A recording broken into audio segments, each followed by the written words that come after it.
Allô? On continue aujourd'hui le cours 17, ce qui va faire qu'on va commencer la section 4.2. On va parler beaucoup de l'énergie aujourd'hui. On va commencer par définir les différents types d'énergie mécanique. Alors, les énergies mécaniques qu'on va voir dans le cadre du cours il y en a une qu'on a déjà vue, là, on a parlé la semaine dernière, c'est l'énergie cinétique. Elle se rattache à un objet qui a une masse non négligeable. S'il a une vitesse, ça lui procure une énergie, donc de type cinétique. Toutes les énergies que je vais vous présenter ont les mêmes unités, là, ce sont des joules. On va ajouter aujourd'hui l'énergie, deux types d'énergie potentielle. Okay? Là, ça dépend des situations. Premièrement, il y a l'énergie potentielle gravitationnelle. Elle est en lien avec la hauteur d'un objet. Donc, quand je dis que ça dépend de la situation, c'est qu'on ne va pas vraiment s'intéresser à l'énergie potentielle gravitationnelle lorsqu'un objet reste à la même hauteur pendant un certain déplacement. Mais s'il change de hauteur, là, elle va devenir un paramètre dont il va falloir tenir compte. Alors, l'énergie potentielle gravitationnelle, le symbole des énergies potentielles, c'est U majuscule. Donc, on met un petit G là, pour gravitationnel et on la calcule. Dans le fond, c'est une valeur qui se calcule en faisant le produit de la masse en kilogrammes fois G. G, remarquez que c'est la valeur absolue de 9,8, là, la constante de gravitation terrestre. Et on multiplie ensuite par la hauteur H. Donc, l'énergie, dans le fond, cette forme d'énergie-là va être utilisée lorsqu'il y a une modification de hauteur entre deux instants d'un mouvement. Ça va être important de définir la hauteur zéro à quelque part, là, puis après ça, ben, prendre la mesure des hauteurs initiales et finales par rapport au même point de référence. Habituellement, traditionnellement, on travaille rarement avec des hauteurs négatives, mais ça pourrait très bien se faire. Okay? Donc, tant que le point de référence ne change pas, on pourrait travailler avec des hauteurs qui sont négatives. Un autre type d'énergie potentielle, c'est l'énergie potentielle lorsqu'on travaille avec soit un ressort ou un élastique. On l'appelle énergie potentielle élastique. Alors, encore une fois, le symbole U majuscule, mais là, cette fois avec un petit E pour élastique. Donc, on la calcule en faisant une demi fois la constante de rappel du ressort ou de l'élastique fois l'allongement ou la compression au carré. Donc, naturellement, ici, on a des unités d'allongement ou de compression delta L qui doivent être des mètres. Si K est en newton par mètre. Donc, on obtient à ce moment-là les joules. Puis, ces trois formes d'énergie-là, si on en fait la somme, ben, on obtient ce qu'on appelle l'énergie mécanique totale. Le symbole pour l'énergie mécanique totale, je ne l'ai pas écrit ici, mais ça va être E majuscule. Maintenant, il y a deux types de forces mécaniques qui sont particulières, donc on appelle des forces conservatives. Les forces conservatives, ce sont des forces qui ont la faculté d'emmagasiner de l'énergie. Puis, si un objet ne subit que des forces conservatives, alors son énergie totale mécanique ne varie pas. Par exemple, si on considère la force de gravité, en fait, je vais résumer, là, il y a deux forces conservatives. Dans le cadre du cours, c'est la force de gravité et la force d'un ressort. Donc, pour la force de gravité, si on regarde le mouvement d'une balle, disons, qui serait lancée vers le haut, puis ensuite elle retombe, on a une colonne ici en bleu qui représente l'énergie cinétique. Alors, l'énergie cinétique, au début, va être très élevée. On voit la colonne qui est au maximum parce que l'objet va partir avec la vitesse la plus élevée en termes de grandeur, là, puis elle va diminuer en montant. La deuxième colonne ici, c'est l'énergie potentielle gravitationnelle. Alors, au début, on va supposer qu'on est à la hauteur à peu près nulle, donc la colonne est vraiment tout en bas. Puis, E, la dernière colonne, ça représente le total des deux premières colonnes, l'énergie cinétique et l'énergie potentielle gravitationnelle. Donc, si on regarde le mouvement de la balle, à mesure qu'elle monte, il y a un changement de type d'énergie. Mais le total énergétique, l'énergie mécanique, reste constante. Je vais le représenter encore. Alors ici, on voit qu'au début, on a une grande vitesse, beaucoup d'énergie cinétique, ça ralentit, ça diminue, l'énergie potentielle augmente avec la hauteur, puis ensuite, c'est l'inverse. L'énergie mécanique n'a pas changé pendant tout le temps, ce qui veut dire que la somme des deux énergies donne toujours la même valeur constante ici. Ça, c'est parce que la balle ici, on néglige le frottement de l'air, donc elle ne subit que la force de gravité, qui est une force conservative. C'est le même principe pour la force qui agit sur un objet qui est rattaché au bout d'un ressort. Ça pourrait aussi être un élastique. On va voir par exemple des cas comme un élastique de bungee, mais la plus souvent, ça va être des ressorts. Donc ici, K représente encore une fois l'énergie cinétique qui est liée directement à la vitesse, proportionnelle au carré de la vitesse. Puis on a la colonne de l'énergie potentielle, cette fois l'énergie potentielle élastique. Donc plus le ressort il est à une longueur différente de sa longueur naturelle, plus ça va augmenter. Et puis à la fin, on a l'énergie mécanique totale. Donc ça va être la même conclusion ici, c'est-à-dire que l'énergie mécanique totale pendant le mouvement du ressort va rester stable, parce que la force d'un ressort, c'est une force conservative. Elle permet l'échange entre l'énergie cinétique et l'énergie potentielle élastique. Donc, je vous remontre une autre fois l'animation. Ça bouge un petit peu plus que pour l'énergie potentielle gravitationnelle, mais vous voyez l'idée. Dans le fond, lorsque le ressort, le bloc, ici, passe par le milieu du mouvement, il a la vitesse maximale en gros. Donc, c'est à cet endroit-là que l'énergie cinétique est la plus grande. Puis, le ressort est à sa taille naturelle, donc il n'y a ni allongement ni compression. L'énergie potentielle est au minimum. Et lorsque le ressort atteint une des deux extrémités, c'est l'inverse. Il est très étiré ou très comprimé, donc on a une grande valeur de U. Mais l'énergie cinétique tend vers zéro aux extrémités parce que la vitesse va changer de signe, donc elle passe par zéro. Je vous montre une dernière fois.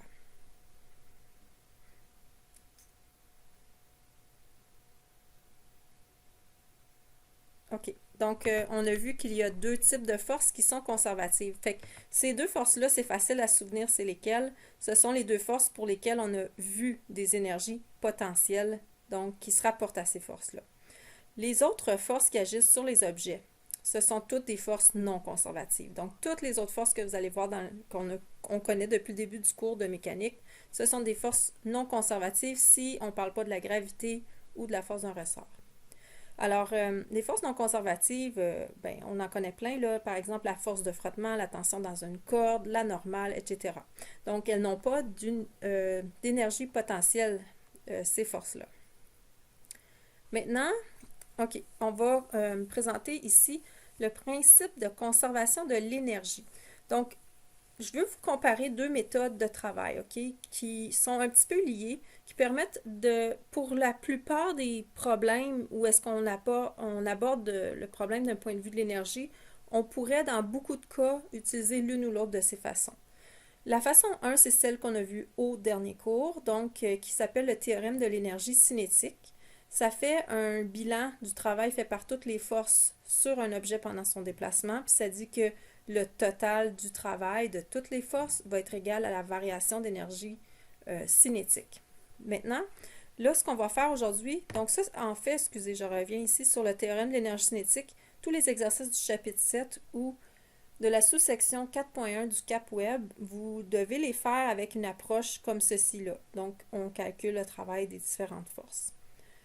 Par contre, lorsque vous arrivez dans la section 4.2 ou que vous travaillez les exercices du chapitre 8 du livre, là, on va prendre un autre point de vue, donc un autre type de bilan énergétique. Ce que ça dit ici, c'est que l'énergie initiale mécanique dans un système, si on lui ajoute le travail fait par les forces non conservatives, on va obtenir quelle est l'énergie qu'on a à la fin dans le système.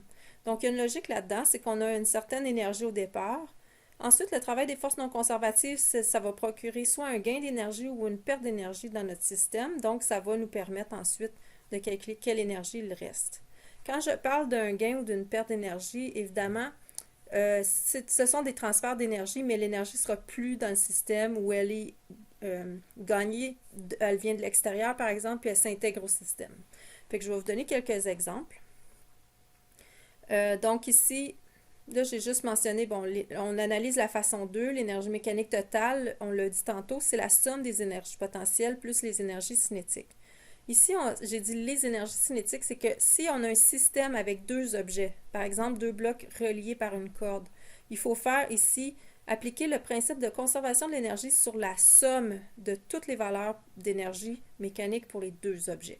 Puis s'il y a trois objets dans le système, le principe de conservation de l'énergie mécanique va être valide pour l'ensemble du système pour les trois composantes. On ne peut pas l'utiliser juste sur, par exemple, le bloc 1. s'il est directement attaché au bloc 2. OK. Donc, comme je disais ici, si l'énergie mécanique est constante, bien là, à ce moment-là, il n'y aurait aucun travail non conservatif où le bilan, disons, serait zéro. Fait que ça pourrait être, par exemple, une chute libre, comme on a vu tantôt si on néglige le frottement de l'air. On a à ce moment-là seulement qu'une force qui est conservative, la force gravitationnelle. Donc, le terme ici du travail non conservatif serait zéro. Par contre, ça pourrait être aussi qu'on a, bon, c'est un peu plus rare, là, mais qu'on a deux travails, ben non, on va voir, en fait, c'est pas si rare que ça, qu'on a deux travaux non conservatifs qui s'annulent entre eux. Fait qu'ici, à ce moment-là, ça ferait en sorte qu'on a quand même un bilan de zéro pour le travail fait par les forces non conservatives. Fait que l'énergie totale reste stable à mesure que l'objet se déplace. On peut avoir un cas où est-ce que le travail non conservatif serait plus grand que zéro, donc un gain d'énergie. Alors ici, si on regarde à mesure, supposons que l'objet se déplace vers un X qui augmente, bien, l'énergie ici mécanique augmenterait elle. Donc ça, comme exemple que je pourrais vous donner de ça, c'est une force extérieure que quelqu'un applique sur un objet, comme par exemple si vous poussez, vous tirez un objet, vous lui donnez de l'énergie. Ensuite, ben, ça peut être aussi de l'énergie qui provient, comme par exemple de la combustion de l'essence dans un moteur. Donc, ça fournit de l'énergie à la voiture. Fait que ça lui donne de l'énergie. Et puis, ça serait un cas où est-ce que le travail non conservatif est plus grand que zéro. Donc, on a plus d'énergie après un certain temps qu'on en avait au départ. On pourrait avoir aussi le cas inverse où est-ce que l'énergie diminue avec le temps. Donc, autrement dit, ici, le travail des forces non conservatives est négatif. Vous voyez ici qu'à ce moment-là, on va soustraire une valeur en joules de l'énergie initiale, fait qu'on va obtenir une énergie finale plus faible. Ça, pour des exemples, ben, tous les cas avec du frottement, le travail de la force de frottement, ben, je dis tous les cas en fait. La plupart des cas, je devrais dire, si c'est un frottement cinétique, ça produit un peu de chaleur, ça fait dissiper de l'énergie ou perdre de l'énergie à l'objet. Donc, son énergie ici mécanique diminue avec le mouvement. Par exemple, même principe un peu pour une voiture qui freine, parce que le freinage, c'est lié aussi à un frottement là, entre les freins et les roues.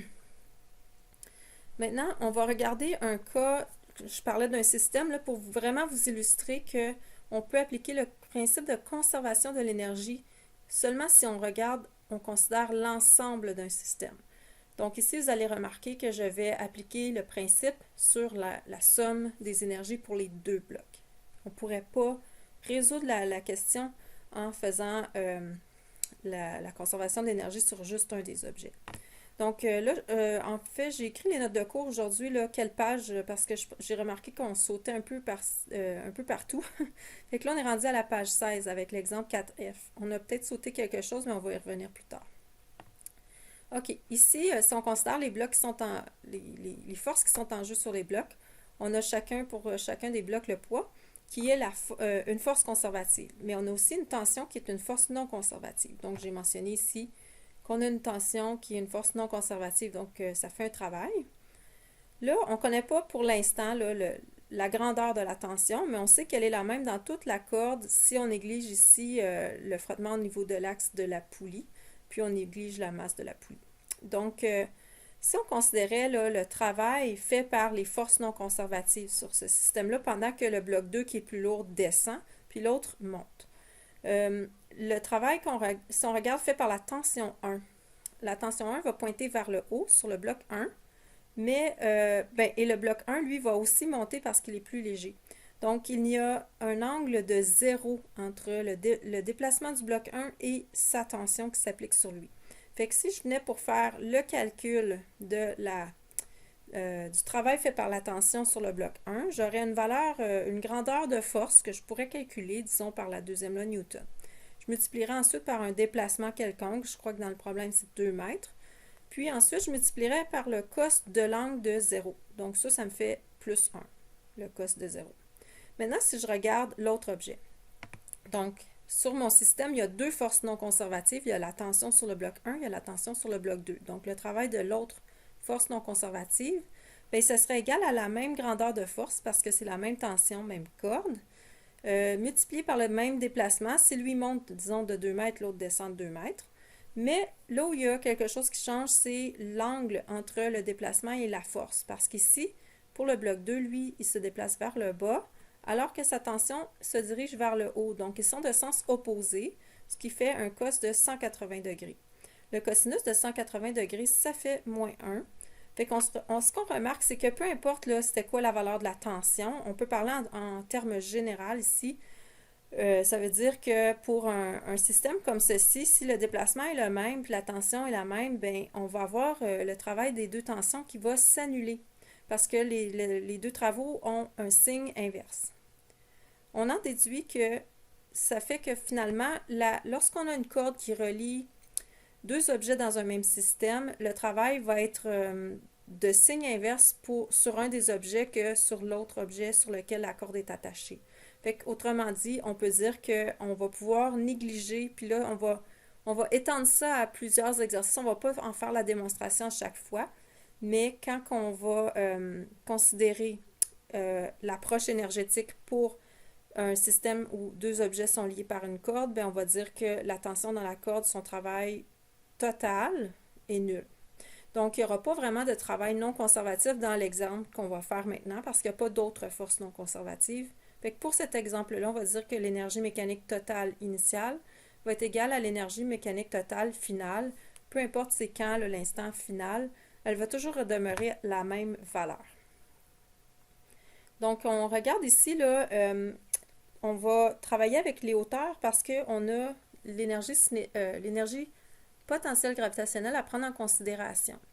Là, il n'y a pas de référence, par exemple, où est-ce que se situe le sol dans le problème. Et c'est pas vraiment important. OK? Ce qui est important, c'est ce que ça va considérer dans nos calculs, c'est la variation de la hauteur de chacun des objets. Fait que le référentiel, techniquement, n'est même pas obligé d'être... la hauteur fixée comme étant 0 n'est pas obligée d'être la même pour chacun des objets. Par exemple, ici, j'ai décidé juste d'y aller avec les valeurs les plus simples possibles.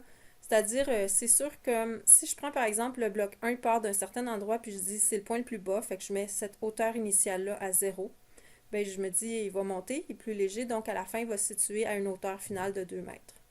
Pour le bloc 2, lui, va descendre. Donc, plutôt que travailler dans des négatifs, j'aurais pu, là, je pourrais dire la hauteur ici au début est 0, puis à la fin, j'étais à moins 2. Mais j'ai décidé de rester avec des valeurs positives, donc j'ai pris que sa hauteur initiale est 2 mètres, puis sa hauteur finale est de 0. Donc, vous voyez ici, je n'ai pas nécessairement la même hauteur de référence pour les deux objets. Ça, c'est pas grave. Ce qui est important, c'est que la référence est la même pour un objet, comme lorsqu'on considère les deux positions. Puis le sol, vraiment, ça n'a pas rapport. On n'est pas obligé de connaître la position du sol. Donc là, je vais faire l'exercice vraiment comme je vais considérer toutes les énergies possibles, mais il y en a plusieurs qui seront nulles. OK? Fait que l'énergie mécanique initiale, bon, ça pourrait être quoi? On a dit que l'énergie mécanique, c'est la somme des énergies potentielles plus les énergies cinétiques. Fait qu'ici, j'ai écrit les valeurs pour le bloc 1, potentiel gravitationnel pour le bloc 1, cinétique pour le bloc 1, plus l'énergie potentielle gravitationnelle pour le bloc 2, énergie cinétique du bloc 2. Mais là, si on regarde, premièrement, les énergies potentielles gravitationnelles, ben, pour le bloc 1, elle est nulle au début, parce que ça va être mgh, mais h ici va être la hauteur de 0 pour cet objet-là. Donc ici, l'énergie potentielle gravitationnelle du bloc 1, ici, on ne va pas vraiment la calculer au début. Les énergies cinétiques aussi sont de 0 parce qu'on va relâcher le système. Donc, ils partent d'une vitesse initiale nulle. Fait que j'ai barré ici les deux énergies cinétiques. Autrement dit, au départ, on a seulement que l'énergie potentielle gravitationnelle qui est dans le bloc 2, due à sa hauteur, qui va faire en sorte que le système va se mettre à se déplacer. Vous pourriez ne pas tout écrire les formes d'énergie ici. Là. Moi, je le fais par souci de clarté, mais vous pourriez simplement dire tout de suite, si vous le voyez bien, que l'énergie initiale, c'est la valeur d'énergie potentielle gravitationnelle initiale du bloc 2. Donc, on prend sa masse, on fait mgh, okay? Donc 4,5 kg fois 9,8 fois la hauteur initiale de cet objet-là qui est de 2. On obtient donc que l'énergie initiale mécanique totale du système est de 88,2 joules.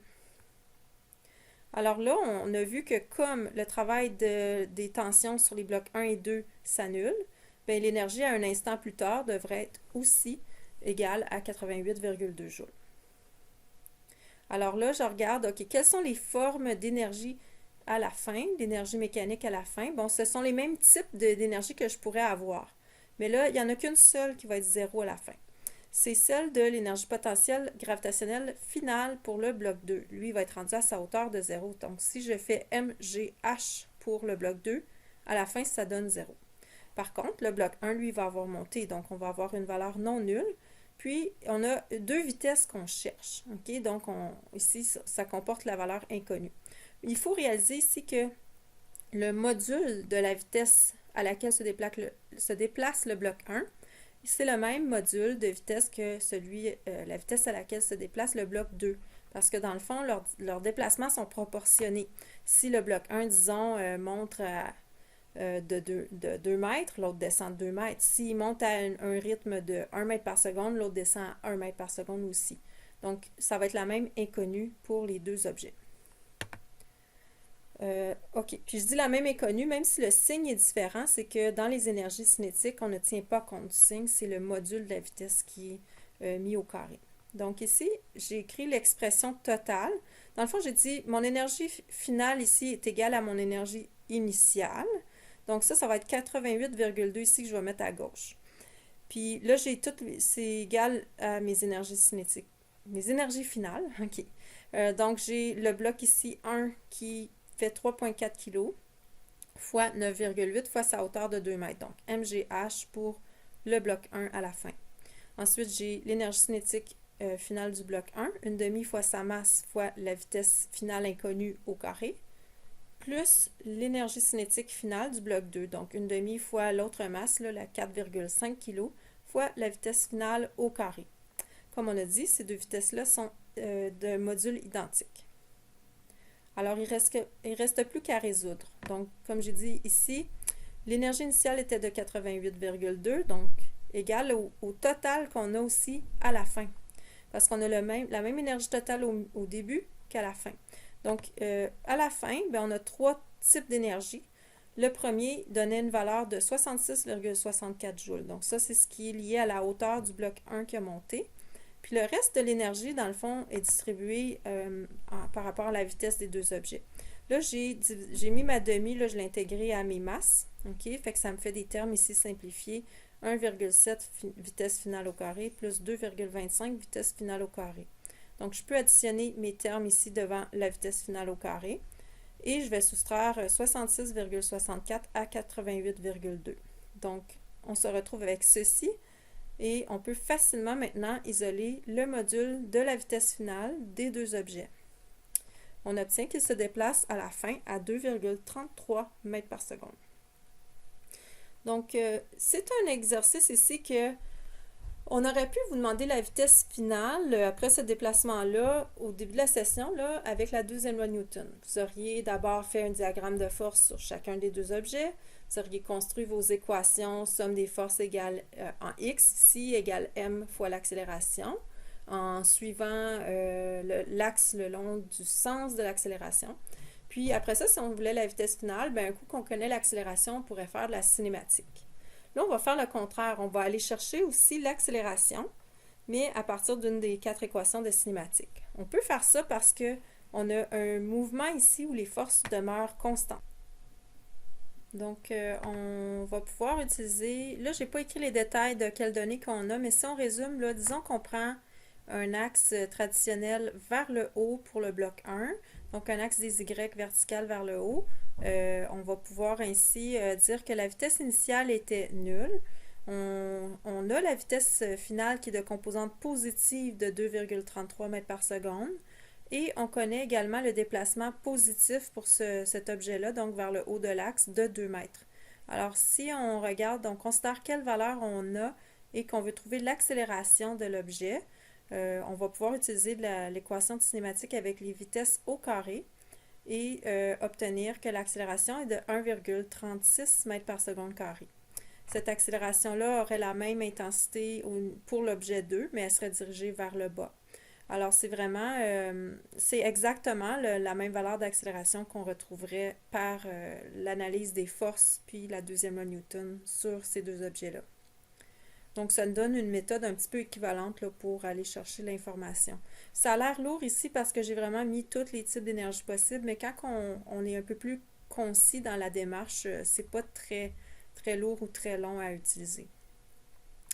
OK. Donc là, on va mettre de côté les exemples directement, vraiment exemples théoriques. On pourrait aller travailler un petit peu le laboratoire 8. Donc, on n'a pas vraiment la chance de faire des manipulations, mais Rémi, notre technicien, a filmé les manipulations d'une partie du laboratoire 8. Donc, vous avez un extrait là, dans vos notes de cours. Là, en ce moment, là, la vidéo que vous allez voir que Rémi a produite, il va faire deux systèmes. Il va laisser premièrement le chariot descendre vers le capteur de mouvement, puis il va enregistrer le mouvement. Fait que là, il va vous donner la masse du chariot, l'angle d'élévation ici du rail. Il faut prendre ça en note aux pages 23 et 27 là, de votre document de note de cours. Mais 27, ça va être un autre angle et une autre masse. Donc, pour l'instant, ici, le chariot avec l'angle qui va être ici, ça va être pour la page 23. À la fin de l'analyse avec le chariot, vous allez voir, il va aller prendre 2 points pour aller mesurer quelle est la vitesse du chariot à 2 moments précis. Dans votre protocole, ça indique de prendre la vitesse du chariot à la position X par rapport au capteur de 0,4 m et de 0,8 m. Moi, j'avais précisé à Rémi que ce n'était pas important que ce soit des valeurs exactes. Donc, vous allez voir que vous pourrez barrer 0,4 m et 0,8 m pour prendre les valeurs. C'est quand même relativement proche de ça, là, que Rémi va prendre. Mais on va vraiment faire nos calculs avec les vraies valeurs enregistrées. Donc, vous allez pouvoir noter ces vitesses-là et les positions qui s'y rapportent. Puis après ça, il va reprendre avec un angle un petit peu plus prononcé la descente du plein incliné avec le bloc feutré. Donc, un système avec frottement. Alors là, ça va être à la page 27 que vous allez pouvoir compiler les informations qui vous donnent. Là. Donc, même chose, masse, angle et vitesse à une position initiale, vitesse à une position finale. Remarquez que pour prendre les mesures ici, on ne travaillera pas par exemple avec le graphique de vitesse en fonction du temps. Il va le montrer, là, mais on va travailler avec la vitesse en fonction de la position. Donc, c'est un petit peu inhabituel, mais vu que c'est ça les informations dont on a besoin, puis quand on travaille par énergie, la position est importante. Il va montrer les graphiques d'énergie par rapport à la position. Mais ce que je veux vous expliquer, porter une attention particulière, c'est qu'ici, la position, elle est grande au début parce qu'on est loin du capteur, puis elle va être petite à la fin du mouvement. Fait que ça veut dire que dans votre graphique, si vous avez votre axe, une certaine valeur, que ce soit la vitesse ou une énergie ici en Y, puis quand X, c'est la position, OK? Bien, votre graphique, dans le fond, il va... le début du mouvement, ça va être quand la position est plus grande, puis la fin du mouvement, ça va être proche de l'origine. Donc, un petit peu à l'inverse de ce qu'on est habitué de voir. Fait que je laisse aller la vidéo, puis après ça, on va travailler l'analyse du laboratoire ensemble. Nous avons ici un plan incliné avec un système d'enregistrement de données relié à Capstone, comme vous avez utilisé en début de session. Notre plan incliné est à un angle de 10 degrés et on a notre chariot qui pèse 508 grammes. Donc, comme c'est un chariot sur roulette, on considère que c'est un système qui est sans frottement. Ce qu'on va aller faire après ça, avec ces données-là, on va aller voir les énergies qui sont en cause là-dedans. Donc, on va démarrer le système d'enregistrement.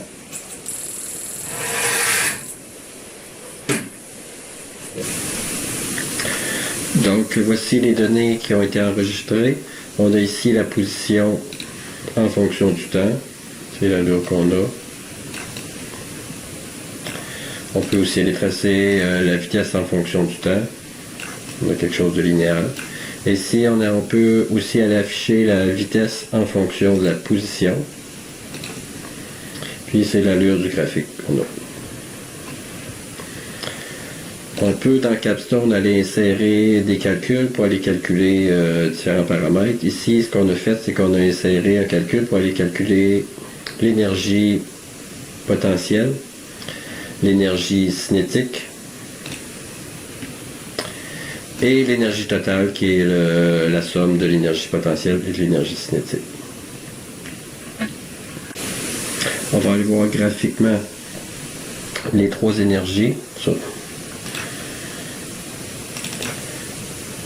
On va tous les regarder en fonction de la position. Donc, je mets la position sur l'axe des X et sur mon axe des Y, je vais aller chercher mes trois énergies, potentielle, cinétique et totale. Et voilà l'allure de notre graphique. on peut voir que l'énergie potentielle au début, lorsque le chariot était loin du capteur, était à son maximum et elle a descendu de façon linéaire.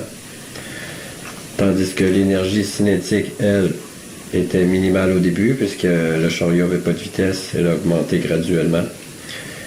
Et que l'énergie totale, étant donné que c'est un système sans frottement, a été relativement constante.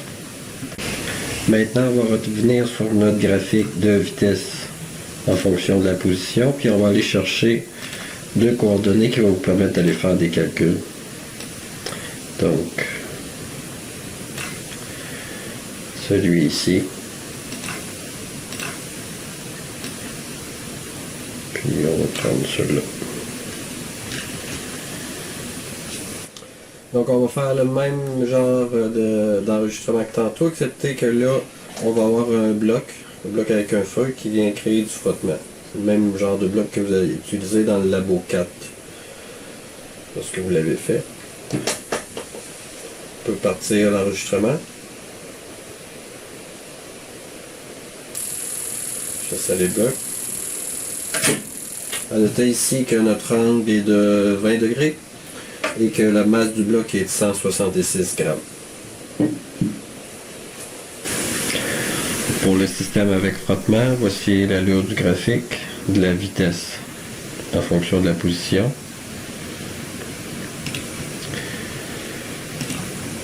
Dans la calculatrice, on a changé les données pour changer la masse du bloc ainsi que l'angle d'inclinaison du plan incliné.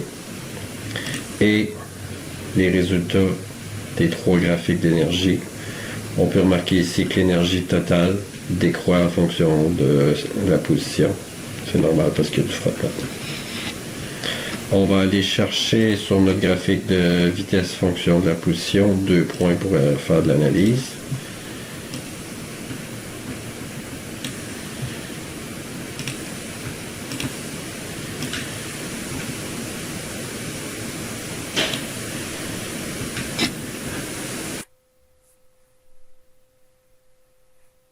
Et voilà. Donc, un gros merci à Rémi pour avoir été emprunter l'équipement puis nous filmer ça de chez eux. Donc, faites pas mal exactement ce que j'avais demandé. Alors là, maintenant, vous pouvez continuer à suivre l'analyse dans les pages du labo que j'ai insérées dans vos notes de cours. On va être à l'étape 6, donc on va aller calculer, bon, on s'en tient pour le départ là, au chariot, donc un système sans frottement. Alors, on va aller chercher, pour commencer, l'énergie potentielle gravitationnelle du chariot à la position la plus rapprochée du capteur. Donc, dans notre cas, ce n'est pas 0,4 m. Donc, on va le faire à 0,373 m du capteur, qui était la donnée enregistrée là, avec le curseur. Alors, à cet endroit-là, ici, c'est la distance là, entre le capteur et le chariot. Donc, on peut illustrer ici comme, dans le fond, ce qu'on a besoin pour la hauteur, c'est-à-dire, non, on a besoin de la hauteur pour calculer l'énergie potentielle gravitationnelle. Mais on va se servir de la distance entre le chariot et le capteur et de l'angle d'inclinaison du plan incliné pour trouver cette hauteur-là. Vous voyez ici dans le triangle, le rectangle que ça forme, qu'on peut dire ici que le sinus de 10 degrés, c'est l'opposé H sur l'hypoténuse de 0,373 m. Donc ici, la hauteur H va être égale à 0,373 m fois le sin de l'inclinaison de 10 degrés. Donc, on obtient notre hauteur de 6,48 cm. Je l'ai laissé en mètres parce que dans l'énergie potentielle gravitationnelle, il faut travailler en mètres. Donc, l'énergie potentielle gravitationnelle, c'est la masse fois 9,8 en valeur absolue fois la hauteur. Donc, ici, remarquez que la hauteur, là, le référentiel de 0, c'est la position du capteur, la hauteur du capteur ici. Donc, tout va être mesuré par rapport au capteur. Donc, ici, on a la masse du chariot de 0,508 kg fois 9,8 fois la hauteur qu'on vient de calculer. Puis, on obtient que le chariot a, à cet endroit-là, 0,322 joules d'énergie potentielle gravitationnelle. Fait qu'on va reprendre les mêmes étapes au numéro 7 de l'analyse, mais pour une hauteur différente. Donc, le point le plus éloigné du capteur que Rémi a enregistré se situait à 0,698 m. Donc, on va aller faire les calculs similaires.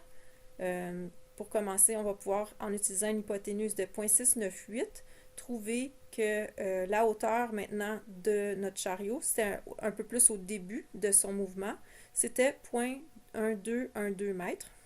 OK? Donc, on insère ça, encore une fois, dans la formule pour calculer l'énergie potentielle gravitationnelle. Alors, on fait la masse fois 9,8 fois la hauteur. Puis, on obtient que l'énergie potentielle gravitationnelle au début, le premier point qu'on a mesuré, c'était une valeur de 0,603 joules. Donc, on remarque que finalement, c'est ce qu'on voyait aussi dans le graphique, l'énergie potentielle gravitationnelle a diminué. Il faut comprendre ici qu'on était plus loin du capteur au début du mouvement. Donc, l'analyse à l'étape 7, c'est plus tôt dans le mouvement qu'à la fin, qui était à la position 0,373. Fait que là, le chariot, il a baissé. Donc, son énergie potentielle gravitationnelle a diminué. Par contre, elle, son énergie cinétique, elle a augmenté, okay, parce qu'il allait de plus en plus vite. On va aller calculer à l'étape 8 l'énergie cinétique que le chariot avait à la fin de son mouvement. Donc, non, excusez, ça c'est-tu? Oui, c'est ça, c'est à la fin du mouvement quand il est plus près du capteur. Donc ici, on pourrait aussi dire c'est K final. Donc l'énergie cinétique qui est 1/2 fois la masse fois la vitesse au carré, mais c'est le module de la vitesse ici. Donc, on avait un enregistrement avec une vitesse négative, mais ça n'a pas vraiment d'importance. Ici, c'est le module qui nous est utile. Fait qu'on prend notre calcul ici, on fait notre calcul, puis on obtient que l'énergie cinétique est à cet endroit-là de 0,463 joules. Et selon la vitesse mesurée à la position 0,698 mètres, on fait un calcul similaire avec une vitesse mesurée de 0,83 mètres par seconde.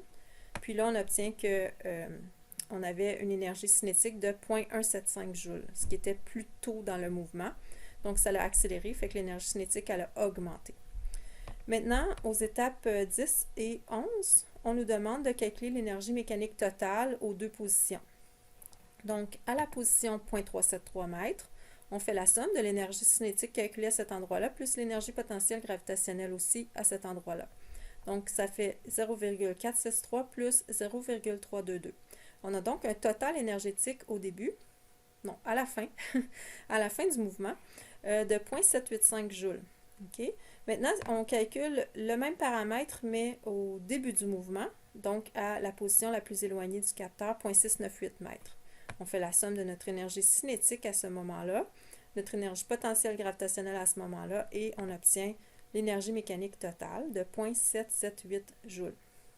Ça reflète un peu ici, on a une photo, un portrait à deux moments du mouvement, mais que l'énergie mécanique totale est pas mal similaire. On le voyait sur le graphique là, fait par Rémi que le total des deux, c'était pas mal un plateau.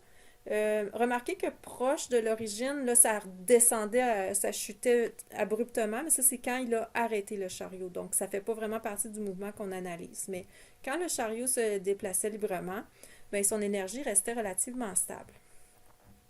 Là, on va aller vraiment faire un bilan là, plus chiffré. Donc, ici, j'ai rempli le tableau là, que vous avez à la fin de votre page 28. Mais il faut comprendre ici que les positions qui sont données dans le tableau ne sont pas les bonnes. Nous, on a 0,373 et 0,698. Fait que j'ai tout retranscrit ici les valeurs qu'on a obtenues. Maintenant, il y a deux façons d'aller comparer l'énergie. On demande, est-ce que l'énergie a varié de façon significative pendant le mouvement?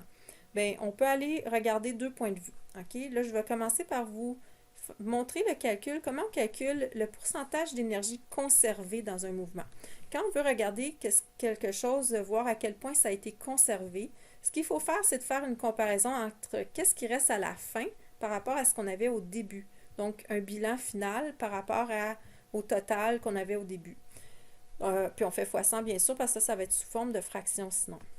Donc ici, à la fin, on avait 0,785 joules. Puis au début, on avait 0,778 joules. Donc, si on fait x100, on obtient que l'énergie a été conservée à 100,9%. Bon, qu'est-ce que ça veut dire 100,9%? Ça a l'air un drôle de chiffre parce que c'est plus que 100%. Mais il faut se rappeler que dans une expérience, il y a des erreurs expérimentales. Ici, en fait, il est fort possible qu'il y ait eu une légère perte d'énergie. Due à, on dit que le frottement des roues du chariot, c'est négligeable, mais il y en a quand même une petite quantité de frottement. Peut-être à la limite un petit peu de frottement de l'air, dépendamment à quelle vitesse ça va. Mais bon, fait qu'on aurait pu supposer que ça aurait pu tendre vers quelque chose comme 99, quelque chose %. Mais on a aussi les erreurs expérimentales qui s'associent à nos mesures. Par exemple, est-ce que l'angle du plein incliné, on avait une valeur de plus ou moins 5 degrés? Donc ça peut induire une erreur. Quand on dit plus ou moins, bien, ça peut faire augmenter ou diminuer notre valeur attendue de 100%. OK? Donc ici, il ne faut pas s'alarmer si ça dépasse un peu 100%. On est dans des marges tout à fait acceptables d'erreurs dues aux équipements de laboratoire et à leur utilisation correcte. Fait qu'ici, oui, on pourrait, en regardant ce chiffre-là, on pourrait dire que l'énergie n'a pas vraiment varié. C'est à peu près 100% de ce qu'on avait au début. Une autre façon de vérifier est-ce que l'énergie a significativement varié, c'est d'aller calculer un pourcentage d'écart relatif entre l'énergie initiale et l'énergie finale. Comme ici, il n'y a pas de valeur théorique, j'ai divisé par la moyenne des énergies mécaniques initiales et finales. Donc, on est à 0,90% d'écart, donc moins de 1% d'écart, ce qui est vraiment très peu d'écart. Okay? Donc, on en déduit qu'on n'a pas de variation significative de l'énergie mécanique totale dans un système sans frottement. En tout cas, pour ce système-là, avec le chariot qui descend la pente. Maintenant, on a fait aussi, on a visionné la prise de mesure pour un système avec frottement. Donc là, on va aller voir faire un peu une analyse du système avec le frottement. Mais dans ce cas-là, cette partie-là de l'analyse, on va faire un retour aussi sur ce qu'on a vu au dernier cours. Comme ça, on va le garder en tête. Donc, à l'étape 14, ici, je suis à la page 29 des notes de cours, on demande de calculer le travail net pour le bloc feutré. Donc, en utilisant le théorème de l'énergie cinétique, on précise. Puis la raison, c'est que on va vraiment utiliser plutôt l'aspect des énergies cinétiques parce qu'on connaît la vitesse à un endroit initial et à un endroit final. Par contre, on n'a pas la grandeur de la force de frottement, fait qu'on ne pourrait pas aller calculer le travail de chacune des forces, il nous manquerait celle du frottement. Donc, on y va avec le delta K. Alors, le travail net qu'on veut trouver, ça va être une demi fois la masse fois la vitesse finale au carré, moins une demi fois la masse fois la vitesse initiale au carré. Donc là, il ne faut pas se tromper. Quelle est la vitesse finale? Elle est plus accentuée que la vitesse initiale. Et ça se trouve à être plus proche du capteur à la fin. OK? Donc ici, aussi, on utilise la masse du bloc feutré qui est de 0,166 kg. Donc, pour ma valeur de vitesse finale, c'est la vitesse de 0,94 m par seconde. Et pour la vitesse initiale, on avait 0,5 m par seconde. Donc, on soustrait l'énergie cinétique finale moins l'énergie cinétique initiale. Et on obtient que le travail net est de 0,0526 joules. Remarquez que même s'il y a du frottement, on a un travail net positif parce qu'il n'y a pas que le frottement qui agit sur le bloc.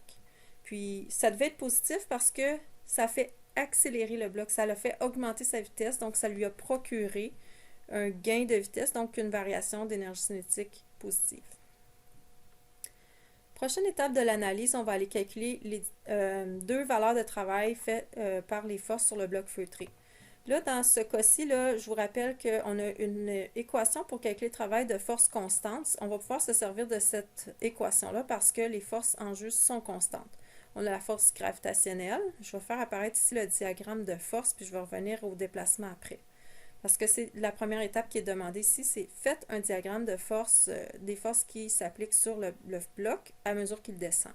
J'ai indiqué aussi sur mon diagramme de force, mais ce n'est pas une force, là, mais le sens du déplacement du bloc, parce qu'on va aller chercher les angles par rapport à cette direction-là.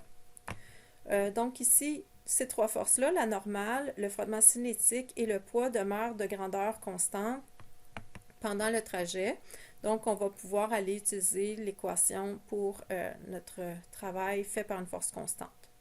Leur orientation, si je n'ai pas parlé, mais constante, bien sûr. OK. Pour la normale, ici, j'ai pas été calculer la normale parce que, on commence à être habitué. La normale, ici, ça va donner un travail de 0. On le voit ici qu'elle est perpendiculaire au déplacement. Donc, ici, c'est la grandeur de la normale fois mon déplacement fois le cos de 90, ce qui me donne 0, le cos de 90. Donc, peu importe les autres valeurs, le travail de la normale est nul. Là, j'ai passé par-dessus ça ici, c'est que mon déplacement, j'ai fait simplement la position finale. Non, OK, excusez. En fait, OK, il y a une petite parenthèse à faire ici, c'est que dans l'équation, la valeur absolue du déplacement.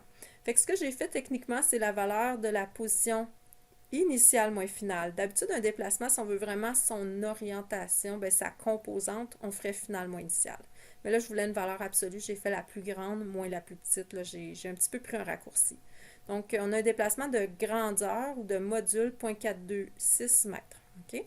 Fait qu'on va là, ça n'a pas vraiment servi pour la normale, mais pour le travail du poids, ça va nous être utile. Donc, le travail du poids va être égal à la grandeur de la force gravitationnelle. Donc, il n'y a pas de composante là-dedans. Le premier paramètre de l'équation, c'est vraiment masse fois 9,8. Ensuite, on multiplie par la grandeur du déplacement de 0.426 mètres. Et on multiplie ensuite par le cosinus de l'angle entre la force et le déplacement. Donc, comme c'est pas vraiment un calcul de composante ici, je n'ai pas besoin de faire l'orientation conventionnelle. Mais ça fonctionnerait aussi. On pourrait faire l'orientation conventionnelle dans notre cosinus ici, mais j'ai opté pour l'angle direct de 70 degrés ici, donc 90 moins 20. Fait qu'on obtient le travail du poids qui est de 0.237 joules. Après ça, l'étape 16, on demande c'est comme de déduire le travail de la force de frottement à partir de toutes les autres choses qu'on connaît dans l'équation du théorème de l'énergie cinétique. C'est-à-dire que on a maintenant le travail de la normale, le travail du poids, on cherche le travail de la force de frottement et on a la variation d'énergie cinétique. Donc, le seul paramètre inconnu, c'est le travail de la force fait par le frottement. Alors ici, j'ai mis mes valeurs, le travail de la normale de 0, le travail du poids de 0.237 joules et la variation d'énergie cinétique de 0.0526 joules. Alors, j'isole le travail fait par la force de frottement. Avez-vous une idée du signe qu'on s'attend à obtenir ici? Okay. Un frottement ici de sens opposé au déplacement, ça devrait être un travail négatif. Et effectivement, on obtient ici que le travail fait par la force de frottement serait, selon nos autres mesures, là, de moins 0,1844 joules. Alors là, dans l'analyse, on nous demande ensuite d'aller calculer la variation de l'énergie mécanique. Là, il n'y a pas un gros espace dans vos documents. Je m'excuse, je pense que je n'ai pas vraiment mis aussi. On dit à partir des étapes faites précédemment. Donc, dans le fond, ce qu'on fait ici, c'est que pour calculer la variation d'énergie mécanique, on reprend les mêmes étapes qu'on avait fait avec le chariot, mais on le fait pour le bloc feutré. OK? Donc, on veut calculer l'énergie mécanique initiale, l'énergie mécanique finale. Fait qu'on y va ici avec l'énergie. Bon, on calcule les petits morceaux pour commencer. Donc, l'énergie potentielle gravitationnelle à la position la plus rapprochée du capteur. On se fait un triangle rectangle comme tantôt, sauf que là, on a un angle de 20 degrés. Puis, la mesure ici de l'hypoténuse est différente. Donc, pour la hauteur ici, j'ai 0.1153 mètres pour mon bloc quand il est proche du capteur, ce qui équivaut à une énergie potentielle gravitationnelle avec la masse ici ajustée pour le bloc feutré de 0.188 joules. Ensuite, on va chercher l'énergie potentielle gravitationnelle lorsque le bloc est loin du capteur. Donc, ici, je remplace dans le calcul, l'hypoténuse de mon triangle devient plus grande, de 0.763 mètres. Alors, j'obtiens que la hauteur à cet endroit-là était de 0.261 mètres. Donc, je calcule l'énergie potentielle gravitationnelle à cette hauteur-là pour la masse du bloc feutré. Puis, j'obtiens ici que l'énergie potentielle gravitationnelle était de 0.425 joules. Donc, j'ai les deux énergies potentielles gravitationnelles à ces deux moments-là. Maintenant, ça me prend les énergies cinétiques. Alors, on a les vitesses qui étaient enregistrées. Alors, on a à la position 0.337 mètres, le module de vitesse de 0.94 mètres par seconde. Donc, pour la masse ici de 0.166 kg, j'insère ça dans l'énergie cinétique et je calcule que l'énergie cinétique à cet endroit-là était de 0.0733 joules. Puis de la même façon, je vais chercher l'énergie cinétique à la position 0.763 mètres. Donc, la vitesse à cette position-là était de 0.5 mètres par seconde, ce qui me donne une énergie cinétique de 0.0208 joules. Là, j'arrive enfin à calculer mon énergie mécanique initiale, mon énergie mécanique finale pour en chercher la variation d'énergie mécanique. Donc, l'énergie mécanique à la position 0.337 mètres, vous pouvez écrire ça entre parenthèses, ça va être l'endroit final, l'énergie mécanique finale, parce qu'on est plus proche du capteur. C'est la somme de mes deux énergies obtenues à cette position-là et j'obtiens 0.261 joules. l'énergie mécanique initiale, quand j'étais plus éloignée du capteur, j'ai ici, de par ma somme de mes deux énergies à cet endroit-là, une valeur de 0,446 joules. Donc, ce qu'on remarque ici, c'est que j'avais plus d'énergie mécanique au début, vraiment plus, là c'est significatif, que j'en avais à la fin. Donc, on va aller calculer la variation de l'énergie cinétique ici. Non, excusez, pas de l'énergie cinétique, de l'énergie mécanique. Donc, je fais la valeur d'énergie mécanique finale, qui est sa valeur inférieure lorsque l'objet est proche du capteur, et moins l'énergie mécanique initiale lorsque l'objet est éloigné du capteur, et on obtient donc une perte d'énergie. La variation d'énergie est négative, c'est moins 0,185 joules. De là, je peux remplir mon tableau. Donc, le travail du frottement que j'ai obtenu, c'était moins 184 joules. La variation d'énergie, j'arrête pas de dire d'énergie cinétique. Excusez-moi, la variation d'énergie mécanique, ici, de notre bloc feutré, c'est moins 0,185 joules. Donc, j'obtiens ici deux valeurs extrêmement similaires. Si je fais un pourcentage d'écart entre les deux, en divisant par la moyenne des deux, j'ai un écart de 0,54%. Je peux aussi, encore une fois, aller vérifier combien d'énergie a été conservée entre ces deux endroits-là. Donc, si je prends mon énergie potentielle, non, voyons, j'ai de la misère, mon énergie mécanique finale, qui était à 0,261 joules, puis je la divise par rapport à ce que j'avais au début, qui est 0,446 joules, je fais fois 100, j'obtiens qu'il n'y a seulement que 58,5% de l'énergie qui a été conservée entre les deux points. Donc, on a nettement une perte d'énergie ici qui est due au frottement entre la surface feutrée du bloc et le rail. Fait que ça fait le tour pour le laboratoire 8. Il y avait d'autres parties, mais on a décidé de les annuler. C'était suffisant avec celle-là. Je pense que ça vous fait aussi voir concrètement là, les valeurs, comment on les manipule, puis dans le fond, la différence entre un système avec ou sans travail non conservatif. Donc, bien qu'il y avait des forces non conservatives dans le cas du chariot, ce qui est la normale, la force ici est perpendiculaire, donc elle ne faisait pas de travail. Ça n'affectait pas les résultats. OK, donc on va poursuivre maintenant avec, on retourne à l'exemple, à la page 17 des notes de cours, l'exemple 4G. On va faire deux autres exemples, puis ça va être suffisant pour aujourd'hui. Donc, ici, on a le cas d'un pendule simple. Un pendule simple, c'est vraiment le pendule qui va et vient d'un côté et de l'autre, donc un peu comme une balançoire. On nous dit que la corde est longue de 1,5 m. On connaît la vitesse du pendule lorsqu'il est à un angle de 35 degrés, puis on se demande c'est quoi la vitesse maximale du pendule. Donc, dans le fond, quand il va passer par le point le plus bas, le pendule va aller plus rapidement parce qu'il accélère en descendant jusqu'à ce qu'il atteigne cet endroit-là. Là, j'ai fait un schéma ici qui va nous permettre de calculer la hauteur du pendule. Puis ça, c'est quelque chose que vous allez devoir reproduire à plusieurs reprises dans différents scénarios, différents cas de la section 4. Donc, il faudrait vous l'approprier là. Alors ici, on se fait un schéma, dans le fond, qui représente le mouvement du pendule, donc un petit peu une forme d'un arc de cercle. Puis il faut comprendre ici que la corde a une longueur stable. Donc, si je représente mon pendule à un angle de 35 degrés ici, ben l'hypoténuse qui est décrite par la verticale, l'horizontale et la corde du pendule, ben l'hypoténuse est de la longueur de la corde. Mais quand le pendule arrive en bas, ben, il est encore au bout de la corde. Donc, ça veut dire que la hauteur totale entre le bas et le point d'attache, c'est aussi la même longueur de la corde, 1,5 m. Donc, ici, ce qu'on cherche à déterminer, c'est quelle est la hauteur de notre pendule au début, lorsqu'il est à un angle de 35 degrés, si la hauteur 0, c'est le point le plus bas quand il va être à la fin de son mouvement.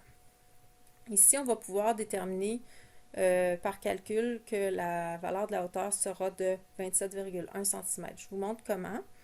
En fait, c'est pas compliqué. Ici, on le voit sur le schéma, c'est que j'ai été chercher la grandeur du côté vertical de mon triangle rectangle, sous-tendu par une ligne horizontale qui passe par la hauteur du pendule lorsqu'il est à 35 degrés, la corde est à 35 degrés de la verticale. Donc, Ici, c'est le côté adjacent à mon angle de 35 degrés. Et j'ai l'hypoténuse. C'est un peu similaire à calculer la composante d'un vecteur, là, où vous pouvez vous rabattre sur la définition du cosinus qui est l'adjacent sur l'hypoténuse. Donc, ici, j'en déduis que le côté qui est là mesure la grandeur de l'hypoténuse 1,5 cos de 35. Mais ce que je veux, c'est le segment qui est en dessous de ça. Donc, je vais prendre ma longueur totale de 1,5 m et lui soustraire le 1,5 cos de 35.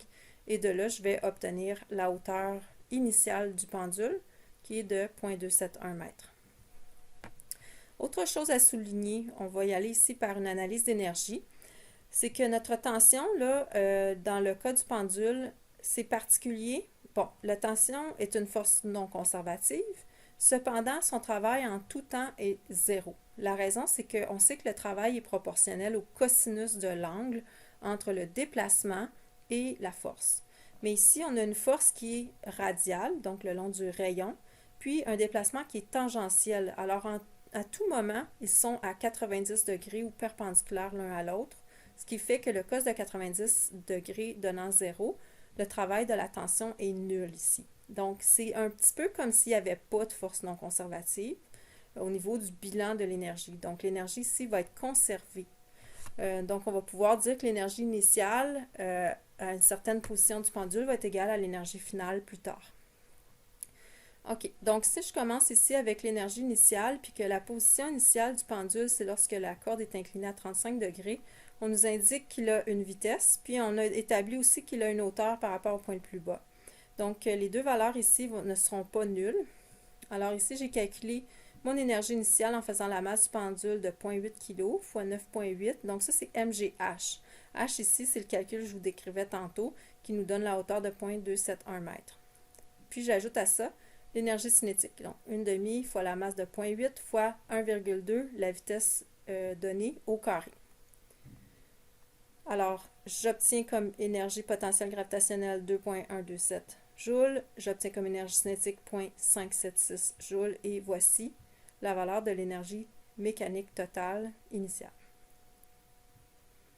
Maintenant, à la fin, mon pendule atteint la hauteur que j'ai définie comme étant 0. Donc, il n'aura plus de paramètres d'énergie potentielle gravitationnelle à cet endroit-là. OK? Fait que l'énergie finale, on sait que son total va être égal à 2,703 parce que l'énergie est conservée, étant donné que la tension fait un travail nul. Maintenant, l'énergie finale, ben, elle ne comportera pas d'énergie potentielle gravitationnelle, étant donné que la hauteur est devenue 0. Toute l'énergie va être sous forme d'énergie cinétique. Donc, le 2,703 joules va être entièrement sous forme d'énergie cinétique, fait qu'il va être égal à 1/2 fois 0,8, la masse, fois la vitesse inconnue au carré. Puis, en isolant, j'obtiens la vitesse finale, qui est de 2,60 mètres par seconde.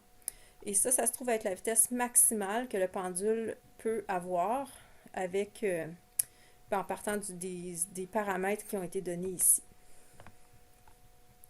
OK, donc c'est pour la question A. Ensuite, on demande en B, quelle est la valeur de la tension dans la corde au moment où la vitesse est maximale ou la tension maximale dans la corde.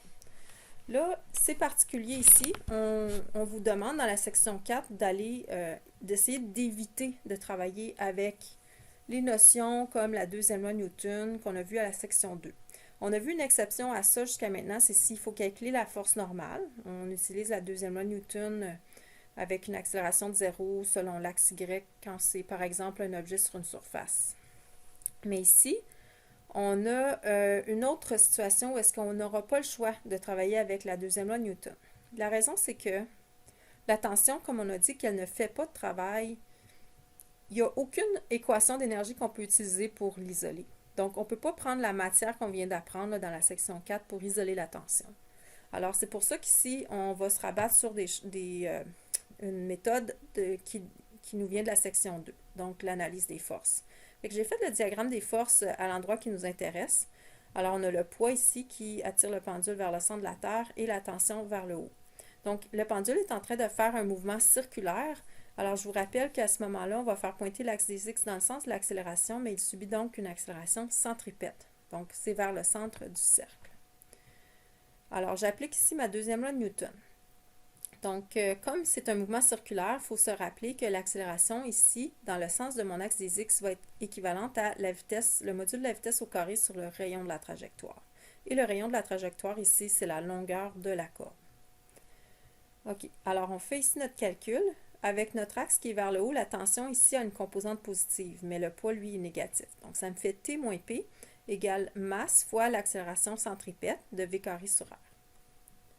Alors, je peux isoler maintenant ma tension.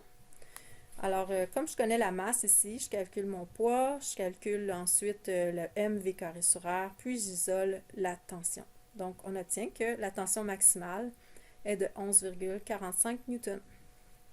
Alors, c'est l'autre exception pas mal dans la section, là, pour calculer un paramètre où on a vraiment besoin de retourner aux connaissances de la section 2, la deuxième loi de Newton, l'analyse de la dynamique. Maintenant, OK, l'exemple est un petit peu long, là, on est rendu à la question C. On demande jusqu'à quel angle maximal le pendule peut osciller de par lui-même. On sait qu'à 35 degrés, il y avait une vitesse de 1,2 m par seconde. Fait que logiquement, il peut dépasser cet angle-là. Mais jusqu'à quel angle il peut se rendre, on ne sait pas. Donc là, on va établir un nouveau moment final. OK? Donc, on va dire que l'instant initial, c'est le même qu'au tout début, là, à l'angle de 35 degrés. Mais peu importe l'instant initial qu'on choisit, c'est qu'on sait que à un instant où est-ce qu'on va comparer notre instant final, ben l'instant initial, il y a toujours, si on garde notre référence de hauteur au point le plus bas comme étant le 0, ben notre énergie est toujours la même valeur. Je vais reculer ici parce que je ne me rappelle plus de la valeur, là. C'était 2,703 joules d'énergie totale. Donc, tant que je laisse mon 0 de position ici au même endroit, ma référence, bien à ce moment-là, je vais pouvoir dire que l'énergie finale va être égale à cette énergie-là. Donc, l'énergie mécanique étant conservée, l'énergie au point final, qui va être le point le plus haut atteint par le pendule pendant sa trajectoire, mais ça va être un total d'énergie de 2,703 joules. Maintenant, aussi, j'ai mentionné ici que la vitesse finale, j'ai mis prime parce que c'est plus la même que tantôt, mais au point de hauteur maximum, c'est un module de vitesse de 0 parce que le pendule va avoir ralenti en montant, puis ensuite, il va atteindre la vitesse de 0, il va inverser la direction de son mouvement. Donc, l'énergie finale va être composée seulement entièrement d'une énergie potentielle gravitationnelle, qui va être donc maximale, parce que l'énergie cinétique va être de 0, étant donné que la vitesse à la fin est 0. Donc, ça me fait comme équation simplement que 2,703, mon énergie totale, va être sous forme d'énergie potentielle gravitationnelle. Ça va me permettre d'aller isoler la hauteur maximale atteinte par le pendule. Après ça, je pourrais la transformer en un angle correspondant. Donc ici, avec la masse, je peux aller isoler la hauteur maximale. Ça me donne une hauteur de 0,345 mètres. Et là, je me réfère à la formule qu'on a établie tantôt. La hauteur, c'était égal à la longueur de la corde ici, qui était du point d'attache du pendule jusqu'au point le plus bas. Donc, on avait 1,5 mètres. Puis là, on soustrayait à ça le côté vertical dans le triangle rectangle qui est là, qui se composait de 1,5 fois le cos de l'angle. Donc, j'ai écrit ça ici. Alors, ma hauteur maximale, c'est 1,5 moins 1,5 cos de l'angle maximal. Donc, il ne nous reste qu'à isoler. Donc, ici, on va prendre notre temps, aller porter, par exemple, il faut s'arranger en tout cas pour que ça devienne positif ici. On isole ça, puis ensuite, on change le signe, puis on fait arcos. OK, en tout cas. Bref, je vous laisse taponner ça un petit peu par vous-même.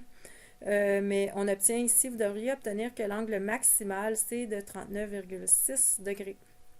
Donc, il fallait ici s'assurer que c'est au moins 30, ça dépasse 35, parce qu'on savait qu'à 35, on avait encore une vitesse. Fait que ça, c'est une petite façon de vérifier si notre réponse est sensée.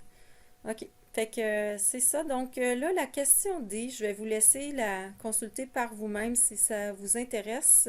C'est comme un petit peu un extra, c'est-à-dire c'est les mêmes démarches, là, mais on va y aller avec un autre angle. Fait que si vous voulez pratiquer un exercice avec un pendule, vous pouvez la faire. Fait que je vous montre la solution. Fait que vous pourrez mettre pause si vous voulez la consulter. OK? Donc, on demande ici quelle est la tension lorsque l'angle entre la corde et la verticale pour le pendule est de 15 degrés. Il faut commencer par calculer la vitesse à cet endroit-là, puis après ça, on peut prendre la deuxième loi de Newton pour calculer la tension. Donc, vous avez la solution ici si vous voulez le pratiquer. Là, on va terminer avec un dernier exemple. On regarde ici un bloc qui descend, il glisse le long d'un plan incliné. Il glisse sur une distance de 75 cm, puis le plan est incliné de 35 degrés. On ne sait pas s'il arrive en bas du plan à la hauteur 0, là, vraiment complètement en bas du plan là, à la fin de son mouvement, mais ça n'a pas d'importance. On va dire que la hauteur 0, c'est quand il a atteint le point le plus bas de son mouvement. On commence par faire l'analyse en considérant qu'il n'y a pas de frottement, puis après ça, on va comparer à lorsqu'il y a du frottement. Donc, pour commencer, on demande quelle est la hauteur initiale de notre bloc. Donc, ça, c'est un peu comme dans le laboratoire tantôt. On a l'hypoténuse ici de 0,75 m.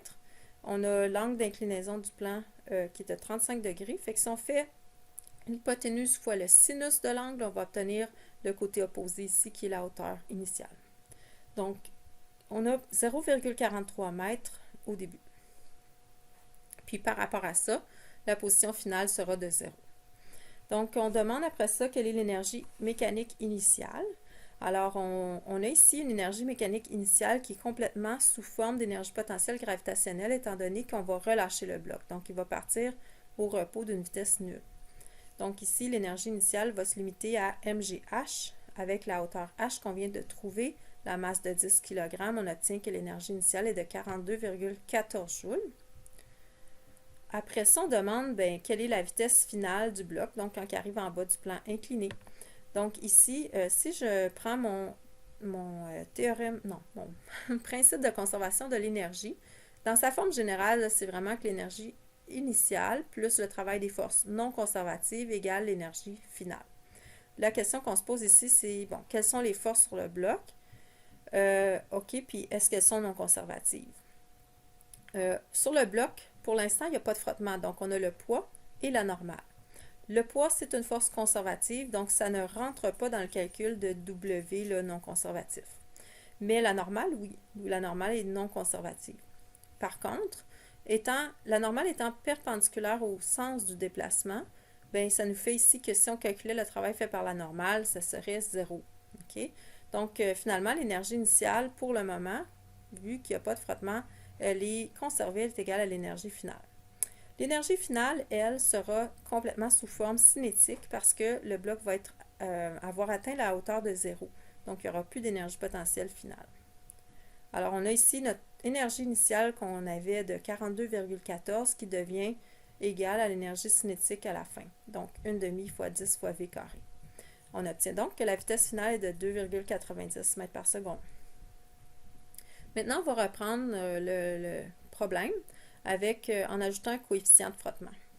Donc, on s'attend en fait à, si on calcule avec les mêmes autres paramètres, que la vitesse à la fin serait moins grande que 2,90 lorsqu'il y a présence de frottement. Donc, ici, j'ai un petit peu pris des raccourcis encore, là, mais théoriquement, on devrait faire un petit diagramme de force sur votre bloc avec la normale, le poids et le frottement. Un axe des Y qui est incliné le long de la normale. Puis là, on fait la somme des forces en Y égale 0. Puis on trouve la grandeur de la normale.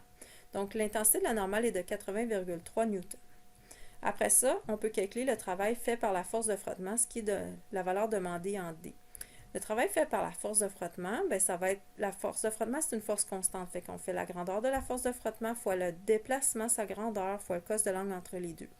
Donc, ici, ma grandeur de force de frottement, je l'ai intégré là, le calcul dans mon équation. C'est le coefficient de frottement cinétique de 0,2 fois la grandeur de la normale, ici de 80,3.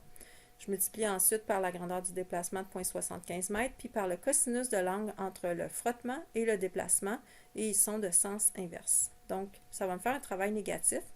Mon frottement fait perdre de l'énergie, donc c'est logique. Alors, j'ai un travail fait par mon frottement de moins 12,04 joules. Là, on demande maintenant la dernière question. Quelle est la vitesse finale du bloc dans ces circonstances-là? Donc, si je reprends mon équation d'énergie, le principe d'énergie, principe de conservation de l'énergie, alors là, cette fois, le travail des forces non conservatives n'est pas 0. J'ai encore comme force non conservative la normale et maintenant, j'ai le frottement. La normale ne fait pas de travail, mais mon frottement fait un travail négatif. OK? Remarquez bien ici qu'on fait la somme du travail non conservatif, puis c'est le travail propre à la force de frottement qui est une somme d'un travail négatif. Okay? C'est une erreur que je vois souvent quand je corrige le test 4. C'est de faire, quand c'est un frottement, on sait que ça va faire perdre d'énergie, puis on met un moins ici, entre l'énergie initiale et le travail non conservatif, mais c'est faux. Okay? Il faut vraiment ajouter le travail des forces non conservatives, mais certains de ces travaux-là seront négatifs. Okay? Donc ça me donne l'énergie finale. Puis là, j'en déduis donc que mon énergie finale, qu'est-ce qui va me rester? C'est 30,09 joules. Donc, enfin, je peux aller calculer l'énergie cinétique. Encore une fois, ben là, c'est juste j'ai moins d'énergie, mais le calcul, il reste comme ce qu'on avait tantôt. À la fin, on n'a plus d'énergie potentielle gravitationnelle. Donc, mon 30,09 joules est tout sous forme d'énergie cinétique, ce qui me permet d'aller isoler le module de la vitesse finale comme étant 2,45 mètres par seconde. Fait que si on compare, on voit ici là, les différences entre un cas qui est avec frottement ou sans frottement. Premièrement, on constate effectivement que la vitesse atteinte à la fin est moins élevée lorsqu'il y a présence de frottement, ce qui est vraiment logique. On constate aussi que la différence ici, c'est que le frottement a rajouté un travail négatif dans notre principe de conservation d'énergie. C'est pas toujours le cas, mais c'est très fréquemment le cas. Okay? À moins qu'on utilise le frottement dans un dispositif pour faire avancer un objet, là, dans ce cas-là, le travail serait positif. Mais si le frottement nuit au déplacement de l'objet, ce qui est plus fréquent, ça fait un travail qui est négatif, donc une perte d'énergie. Remarquez que parfois, dans le travail des forces non conservatives, il y aura plus qu'une valeur qui n'est pas zéro. C'est possible, il faudra juste toutes les additionner. Mais donc, je vais vous quitter là-dessus aujourd'hui, mais je vais vous mettre l'accent sur le fait que dans le travail non conservatif, on ne met jamais le travail du poids et on ne met jamais le travail de la force d'un ressort. Okay? Parce que le poids et le ressort, ce sont des forces conservatives. Ça n'entre pas dans le travail des forces non conservatives qui est ici. On tient déjà compte du travail et des énergies du poids à travers l'énergie initiale et l'énergie finale. Dans le principe d'énergie, conservation de l'énergie, les énergies initiales et finales, ben, ça peut comprendre des énergies cinétiques, des énergies potentielles gravitationnelles, mais aussi l'énergie potentielle d'un ressort. Fait qu'on en tient compte ici de la force du ressort et de la gravité. On ne met jamais le travail du poids ou le travail de la force du ressort dans le terme ici qui est non conservatif. Fait que ça fait un bon aperçu des exercices qu'on va travailler sur cette matière-là. Je vais vous montrer d'autres exemples au prochain cours cette semaine qui va apparaître jeudi. Alors, bon travail, puis c'est ça. Je vous ai aussi mis le guide de travail de la section là, disponible depuis lundi sur Léa. Fait que je vous encourage à travailler ça parce qu'il y a beaucoup d'exercices. Alors, bonne chance et puis si vous avez des questions, n'hésitez pas. Bye bye!